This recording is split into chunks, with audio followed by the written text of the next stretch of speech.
အရင်ပိုင်းမှာချစ်သူတွေဖြစ်သွားကြတဲ့မိမလေးနဲ့ဒီကိုသွန်းဝတ်ထဲကတယောက်ဟာဒီကျွန်တော်တို့အိမ်မှာစကားပြောနေတယ်ပေါ့နော်ပြောနေတဲ့အကြောင်းရင်းကတော့ဒီသူ့ကုမ္ပဏီမှာအလုပ်မလုပ်ဖို့အခြားနေရာလုပ်ဖို့ပြောနေတဲ့အချိန်မှာမိမလေးကပြန်ပြောတယ်အဲ့လိုဆိုရင်အပေးယူတစ်ခုလုပ်မယ်ပေါ့နော်သူမေးတဲ့မိကွန်း၃ခုကို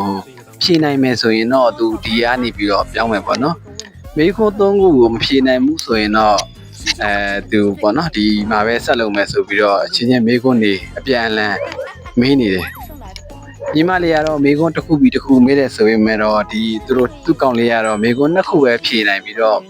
မေကွန်းတစ်ခုမှာတော့ကြာရှုံးသွားတယ်အဲ့တော့ကြောင့်မလို့ညီမလေးကကုမ္ပဏီမှာပဲအလုပ်ဆက်လုပ်ပြီးရသွားတယ်အဲ့ချိန်နောက်ရက်ရောက်တဲ့ခါကျတော့ညီမလေးကထုံးတဲ့ကုမ္ပဏီကိုသွားရဆိုပေမဲ့ကုမ္ပဏီကသူ့ရဲ့ဝန်ထမ်းကိုသူ့အကူလာတဲ့ချိန်မှာတော့မတိကျအောင်ဆောင်ခိုင်းပြီးလမ်းကိုဆက်သွားတယ်ဒါပေမဲ့ညီမလေးရဲ့မျက်နှာချင်းတိုင်းနှစ်ယောက်ကတော့တတိကသူတို့ကိုကြည့်ပြီးတော့ပြန်သွားတယ်ဆိုပြီးတော့ဂုံစားနေတဲ့အချိန်မှာသူကဘာကြည့်ရလဲပေါ့နော်အဲ့လိုအချိန်မှာဒီသူတို့ပြောနေတာပေါ့နော်သူတို့ပြောနေတယ်ဆိုတာကတော့ဒီဥက္ကဋ္ဌကသူတို့ကိုစိတ်ဝင်စားဖို့စိတ်ဝင်စားလို့ကြည့်ရဆိုတဲ့အကြောင်းပေါ့နော်နောက်ပိုင်းသူတို့နှစ်ယောက်ကအဆက်အသွယ်ရှိလာမယ်ဆိုတဲ့အကြောင်းကိုပြောတဲ့အချိန်မှာမှတ်မထင်ကြောက်လာတဲ့နောက်ကနေပြီးတော့နော်မြမလေးရဲ့ချစ်သူရောက်လာတယ်အဲ့ချိန်မှာမြမလေးရဲ့ချစ်သူပြောတဲ့အချိန်မှာမြမလေးကိုခေါ်သွားတယ်အဲ့ချိန်မှာတော့သူတို့ကတော့မိမလေးကိုစုခံအောက်ခံမဲ့ထင်ပြီးတော့သူကတော့မျောလင်းချက်ကြီးနဲ့သူ့ဘက်ကနေကာမယ်ဆိုပြီးတော့မှကြိတ်ပြီးပြောနေခဲ့တယ်အဲ့ချိန်မှာတော့မိမလေးကတော့သူတို့ထင်သလိုမျိုးမဟုတ်ဘဲနဲ့ဒီတိုင်းပဲခေါ်ပြီးတော့ခေါ်ထုတ်သွားတာပဲဖြစ်တယ်အဲ့ချိန်မှာတော့သူတို့နှစ်ယောက်ကတော့အမှန်ကန်စုံဖြတ်နေကြတယ်ပေါ့နော်သူတို့ပိုင်ပြီဆိုပြီးတော့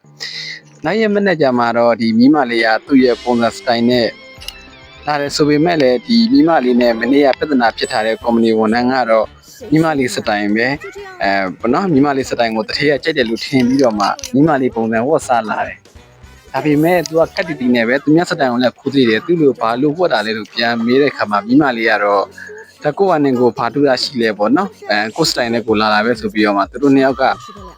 ကုမ္ပဏီတဲ့ကိုစကားများနေတယ်အဲ့ချိန်မှာမိမလေးအိတ်နေတာကိုသူ့ရဲ့ချစ်သူခေါင်းလေးတွေ့သွားတော့ဆောင်းလေးလာချုံပြီးတော့ပြုံပြုံနဲ့ပြန်သွားတယ်အဲ့ချိန်မှာတော့မိမလေးနဲ့ပြဿနာဖြစ်နေတဲ့အကျင့်ပုတ်ကလည်းနောက်ရက်မှာအိတ်ရှောင်ဆောင်းနေတဲ့မိမလေးကိုဆောင်းချုံပေးတယ်အမှတ်ပြီးတော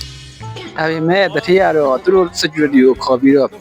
့ဘယ်ကအင်ဂျီယာမဲ့ကုမ္ပဏီရဲ့လာအင်းနေများမသိဘူးဆိုပြီးတော့မှကုမ္ပဏီကနေမောင်းထုတ်လိုက်တယ်ဒါပေမဲ့သူ့တငယ်ချင်းက security ကိုကတ်တီတီနဲ့ပဲဘာလို့ကိုတရားရှိကိုမောင်းထုတ်လို့ပြောတဲ့အချိန်မှာမိမလေးကလာပြီးတော့ဟားတိုက်တယ်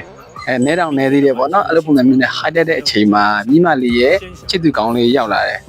ဒါပေမဲ့ချစ်သူကောင်းလေးကတော့တတိပေးပြီးမိမလေးကတော့ကက်ကပြီးပြန်သွားတယ်အဲ့ချိန်မှာအချင်းပုတ်နှစ်ယောက်ဆုံးဖြတ်ချက်ချပြီးစဉ်းစားတာကတော့ငါတို့ဒီတိုင်းနေလို့မဖြစ်တော့ဘူးဒီကလေးမလေးကိုငါတို့ကောင်းကောင်းမွန်မွန်တိုက်ခတ်ပြီးတော့ဒီကုမ္ပဏီကနေထပ်သွားအောင်ဆိုတဲ့အကြံဉာဏ်ဆုံးဖြတ်ချလိုက်တယ်မိမလေးကတော့ project တွေပြီးသွားတော့တတရရပြောပြောရှင်းရှင်းပဲသူကနေသူကပြီးပြန်သွားတယ်အဲ့ချိန်မှာအချင်းပုတ်ကတော့မိမလေးကွန်ပျူတာထဲရရှိတဲ့ data အချက်လက်တွေကိုသူ့ရဲ့ USB တွေကိုခိုးကူးသွားတယ်နောက်တည့်ရောက်တဲ့ချိန်မှာမိမလေးရဲ့ချစ်သူကောင်းလေးက project တွေကိုချပြဖို့အတွက်စီဝေးခေါ်တဲ့အချိန်မှာမိမလေးရဲ့ကွန်ပျူတာကပြက်နေတဲ့ပုံစံမျိုးအဲ့ဒါပြနေတယ်အဲ့ချိန်မှာပဲအချင်းပုတ်ကတော့ကတ်တီတီနဲ့ပဲသူလုံးမဲ့ဆိုတဲ့ပုံစံမျိုးနဲ့သူ့ကွန်ပျူတာကနေပြီးတော့အရှိစီဝေးကမ်းမကိုသွားတယ်ဒါပေမဲ့မထင်မှပဲဖွင့်ကြည့်လိုက်တဲ့အခါမှာတော့ file တွေကဘာမှလာပဲနဲ့ဗျံမလာတွေဖြစ်နေတယ်အဲ့ဒါကိုမိမလေးကအကူနေရလို့အကြောင်းပြချက်ပြီးတော့ဒီ